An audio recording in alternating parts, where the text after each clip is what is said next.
GMNA uses artificial intelligence for generated speech, visuals, and production. AI-generated content may contain errors. Please verify important information before making decisions or taking action.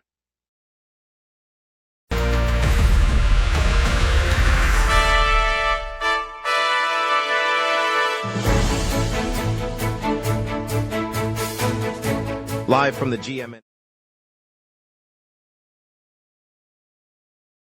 Good night, Montreal. The Tour de l'Île and Tour La Nuit will close streets this weekend, and city is allocating $50 million to curb homelessness. Forecast, partly cloudy, 17 degrees, dropping to 11 by morning.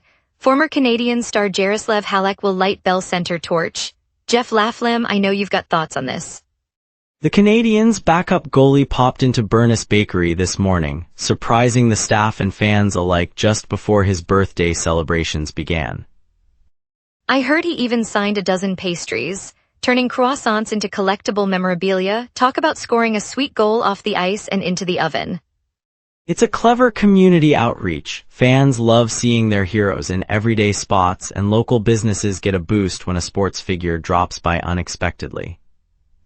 All right, let's get into it, starting with today's road closures for the Tour de l'Île cycling race and what that means for commuters across the island.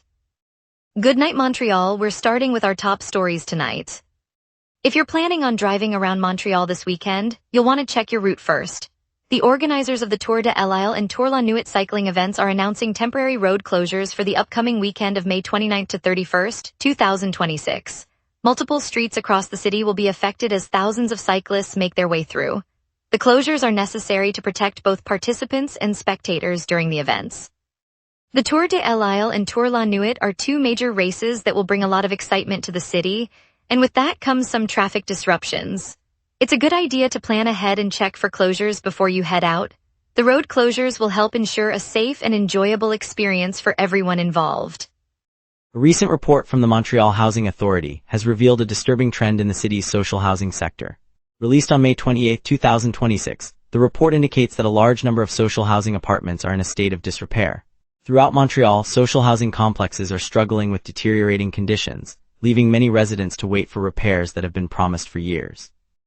The situation is a result of renovations that have not been completed as planned, despite assurances from authorities. Residents have been waiting for an extended period, and the lack of progress is a significant concern. The condition of these apartments is a pressing issue that requires immediate attention, and it remains to be seen how the Housing Authority will address this problem moving forward. The situation is causing considerable hardship for those affected. A critical effort to enhance public safety is underway across the province, including Montreal. For 1 month now, the Quebec Bureau of Firearms and Explosives has been conducting phone outreach to partners of licensed gun owners. This proactive measure aims to raise awareness of safe firearm handling and reduce accidental incidents. The Bureau's initiative is a key part of its commitment to improving public safety through open communication. By engaging with the partners of firearm license holders, the Bureau hopes to prevent avoidable tragedies and promote a culture of responsible gun ownership. This ongoing campaign will continue to emphasize the importance of proper firearm safety and storage, ultimately helping to protect communities province-wide. The goal is to save lives and prevent devastating accidents from occurring in the first place. A significant policy shift is underway for Quebec civil servants, as they will be required to work from government offices at least 3 days a week. Minister Francelaine Durenceau announced the new measure on May 28, 2026, in an effort to boost workplace presence after an extended period of remote work. The change will impact government offices across Quebec, including those in Montreal. Critics, including Quebec Solidaire, argue that this policy will disproportionately affect women, who have come to rely on flexible work arrangements. The move is set to have far-reaching implications for thousands of civil servants, many of whom will need to reassess their work-life balance as a result of the new 3-day-per-week in-office requirement. The government's decision is likely to be closely watched in the coming weeks. Montreal is taking a significant step to address its growing homelessness crisis, with the city allocating $50 million for initiatives to help those in need. The funding, announced on May 27, 2026, is part of a larger commitment of $120 million over 2 years to find solutions to homelessness. The move is aimed at limiting the expansion of tent encampments, such as the one in Notre Dame, which is currently home to approximately 100 tents. The city, along with Montreal boroughs and community organizations, will work together to implement these initiatives ahead of summer, in an effort to provide support and services to those struggling with homelessness. This investment is a crucial step towards addressing the urgent needs of Montreal's most vulnerable residents. Later, we'll dive into the police bust of a 4-person real estate fraud ring, plus more, so stay tuned, we will be right back. Welcome back, we're continuing our coverage, now it's time for local stories, let's go to our colleague in the newsroom.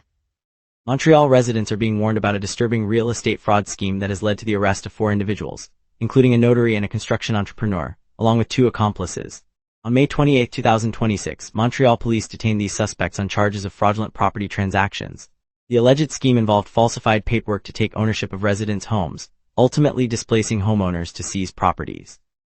This case has significant implications for Montreal homeowners, who may be unknowingly vulnerable to such fraudulent activities. The arrests are a result of a thorough investigation by Montreal police, who are working to ensure that those responsible are held accountable for their actions, which have potentially caused harm to numerous residents in the city. The investigation is ongoing. Montreal residents will soon have a unique opportunity to experience the city's history in a new and captivating way. Moment Factory is set to install a luminous pathway called Ancestral Lumina at Notre Dame des Neiges Cemetery. This beautiful installation will honor Quebec's builders and provide a stunning public art experience. Announced on May 28, 2026, Ancestral Lumina is part of the city's ongoing series of outdoor cultural installations. As the pathway comes to life, it will offer a serene and immersive experience, allowing visitors to connect with the city's rich history.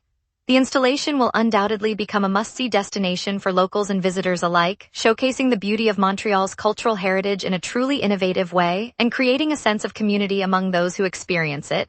The city is eagerly awaiting this new addition.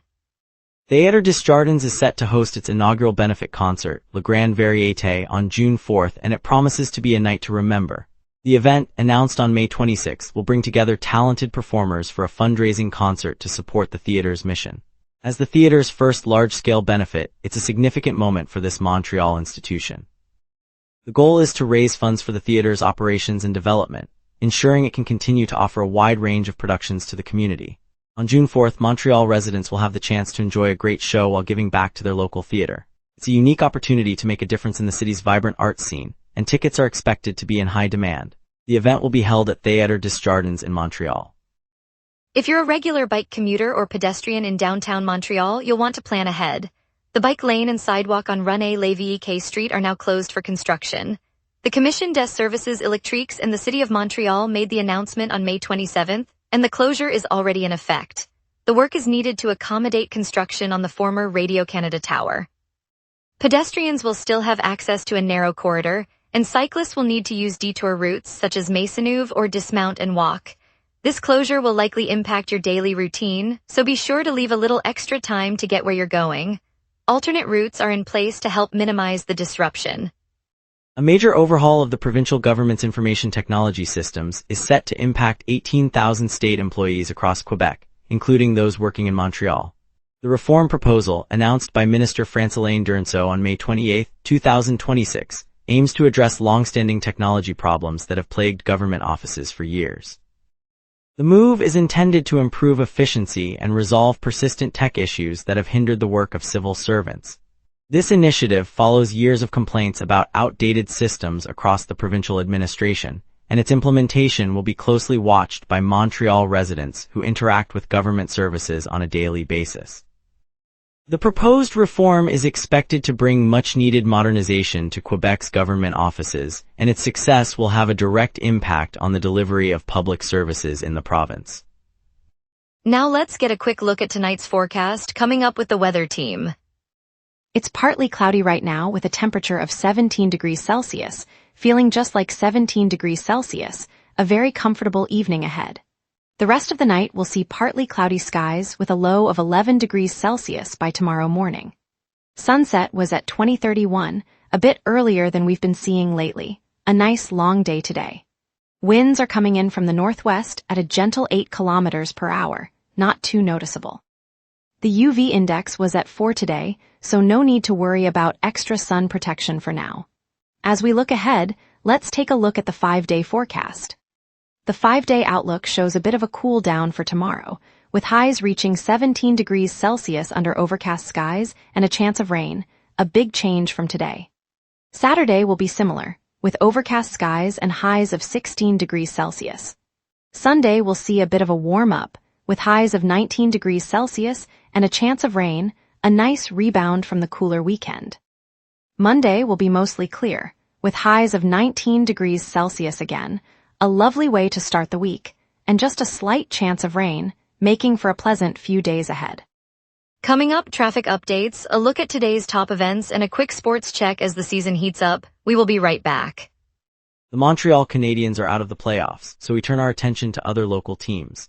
The Alouettes are preparing for their season, with training camp underway, which means they're gearing up for their first game of the season. The Impact, meanwhile, are in the midst of their campaign, currently sitting in 6th place in their division, a position that puts them in a tight spot for a playoff spot, with their next game coming up against a tough opponent. The Alouettes will take to the field soon, looking to make a strong start to their season, while the Impact will try to climb the standings with a win in their upcoming match. In the heart of Plateau H. Montreal, a surprise visit to Bernice Bakery brought a wave of excitement to the charming neighborhood. One day before his 25th birthday, Montreal Canadiens goaltender stopped by the beloved bakery, turning a typical morning into a memorable one. As he walked in, the aroma of freshly baked goods filled the air and the sound of lively chatter filled the room. Owner chef Jamie Liverman described him as a sweet guy as he sampled the shop's Dobish-inspired cookie, his eyes lighting up with delight. The moment was pure magic as staff and customers alike couldn't believe their luck, beaming with joy at the unexpected encounter. It was a birthday surprise that turned a humble bakery into a moment of citywide joy, reminding us that kindness and generosity can come from the most unexpected places, and that's what makes our community so special. Life is full of beautiful moments when we least expect them. In the heart of downtown Montreal, at the iconic Bell Centre, a special moment unfolded tonight. Former Canadiens hero Jaroslav Halak stepped into the spotlight, carrying the ceremonial torch into the arena. The crowd erupted into a raucous ovation as he made his way to the center of the rink, the flame held high. The air was electric, filled with the roar of fans, as Halak's presence reignited the city's passion for hockey. The ceremony was a heartfelt celebration of Montreal's rich hockey heritage, and it sparked a wave of community pride that will be felt across the city for a long time. As the torch's flame burned bright, it was a reminder that the love of the game can bring people together like nothing else, and that's a truly beautiful thing. Thanks for watching, Montreal. We loved sharing the Tour de l'Isle and Tour La Nuit road closures with you. And who can forget that heartwarming Habs goalie surprise at Bernice Bakery? Join us next time on The Wrap.